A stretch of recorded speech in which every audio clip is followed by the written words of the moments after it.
इस transfer of pollen grains from anther to stigma is known as pollination. यानी कि परागण किसे कहेंगे? पराग कणों का अपने पुंकेसर से स्त्री केसर पर आना, या पराग कणों का पुंकेसर के पराग कोश से निकालकर स्त्री केसर के वर्तिकाग्र पर आना, ये परागण कहलाता है। परागण होता क्यों है?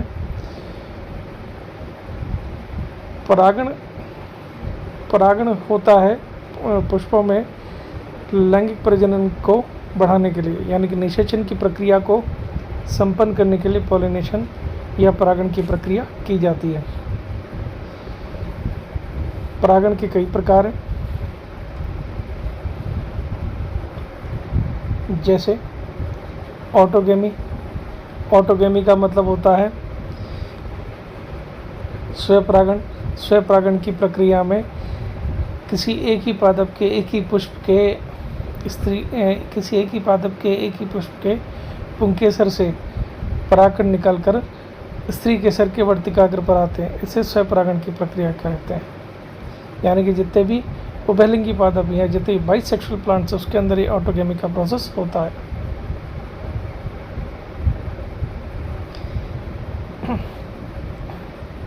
एग्जाम्पल क्या है इसके? जैसे ये आप देखेंगे वायोला, ऑक्सैलिस, कॉमेलिना, ये कुछ जो है इस तरीके के प्लांट्स हैं जिसके अंदर चैस्मोगेमस और क्लाइस्टोगेमस टाइप के भी पॉलिनेशन होता है।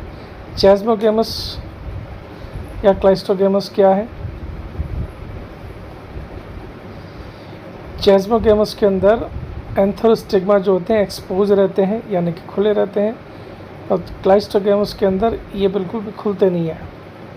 ये ऑटोगेमी का ही टाइप है। जितने भी आप बाइसेक्सुअल प्लांट देखेंगे उसके अंदर ऑटोगेमी होती है। गिटानोगेमी क्या है?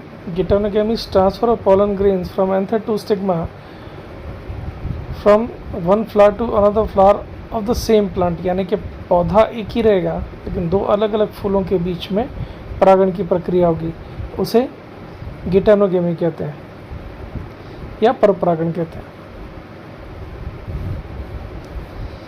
ये भी किस में होगा? ये भी बाइसेक्सुअल प्लांट के अंदर होता है। जीनोगेमी। जीनोगेमी का मतलब होता है transfer of pollen grains from anther to stigma between different plants.